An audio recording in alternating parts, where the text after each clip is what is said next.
Hello and welcome to Eurasia Talks from Davos, and I'm delighted to be joined today by Azerbaijan's President, Mr. Ilham Aliyev. Thank you so much for joining us today. It's wonderful to see you. As you join world leaders here in Davos, we are at this moment witnessing a fundamental reassessment of the existing international system. Now, you've warned about this shift before. How does your country engage with this changing world order? And what is your message to world leaders? Well, actually, as you mentioned, we've been facing a situation when international law norms were not obligatory for all the actors of international community. Therefore, our strategic goal was to achieve results based on our national interest and with all respect to international law, do what we thought was right. Yeah.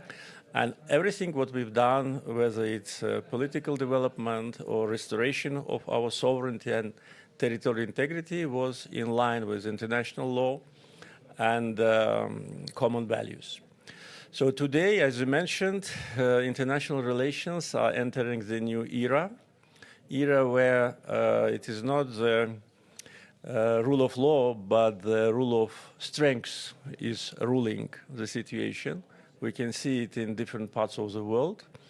Therefore, it once again signals that every country should base their strategy and policy on their potential, establish good relations with as many countries as possible, sure. First in your region and second on a global scale.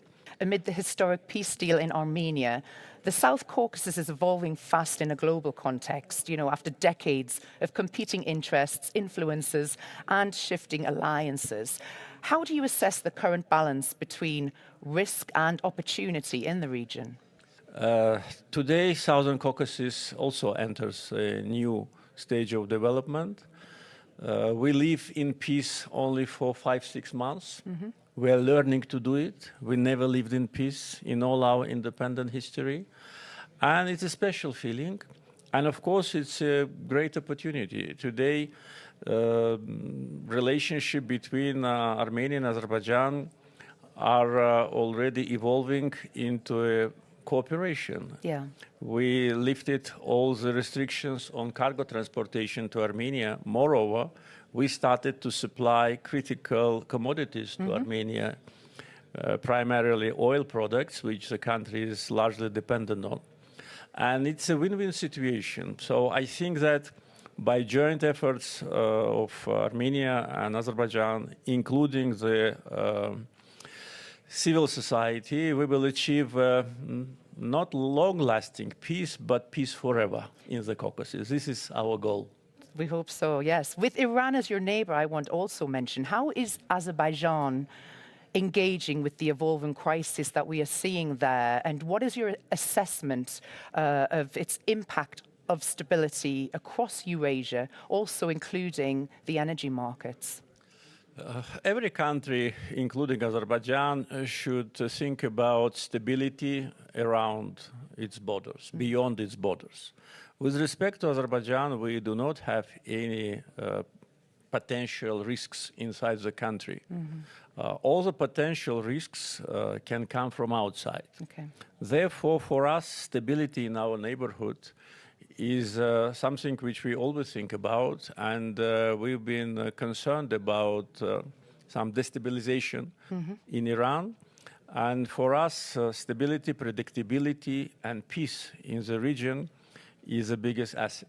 We suffered from occupation, from war, from losing thousands of victims. Yeah. And today, stability and security for every country is the only way to succeed. With respect to energy market, as you see today, oil price is stable. Mm-hmm. It is at the appropriate level, at least for Azerbaijan. And it demonstrates that situation in Iran, situation in Venezuela, and in other parts of the world do not seriously influence the price of oil. And this is a good sign because producers and consumers, they need to know the predictability of the situation in order to plan their future. So I hope that situation in the Southern Caucasus and around it will not deteriorate. Where do you feel that the South Caucasus sit in terms of being an emerging force in the energy sector and moving in towards the EU as well? With respect to energy sector, Azerbaijan is the only country in the Southern Caucasus which has energy resources and exports them. Two other countries of the Southern Caucasus import energy resources from Azerbaijan. Georgia for many years, and now Armenia. And with respect to Europe and European Union, our energy cooperation is growing. Yes. We already supply natural gas to 16 countries, and 10 of them are members of European Union. So by this coverage, by geographical coverage of supply of pipeline gas, Azerbaijan is #1 in the world. We have resources, we have transportation system, modern pipelines. We have good relations with many European countries. And for them, it's a way to strengthen the energy security. For us, it's opportunity to sell our resources on the premium market. How do you feel and how do you react to this constant criticism of Azerbaijan from the EU Parliament? Well, we do not react any longer. Yeah, we stopped reacting. We did react in the past.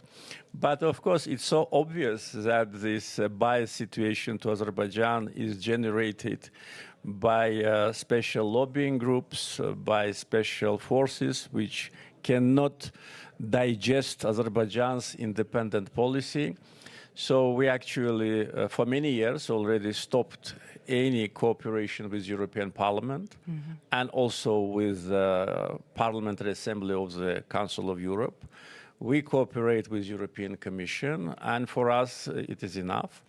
But I think European Parliament puts itself in a very awkward situation, accusing us of what we have never done, including so-called our aggressive position towards Armenia, while Armenia itself appreciates the relationship with Azerbaijan. And last August, the peace deal between Armenia and Azerbaijan was initialed in White House.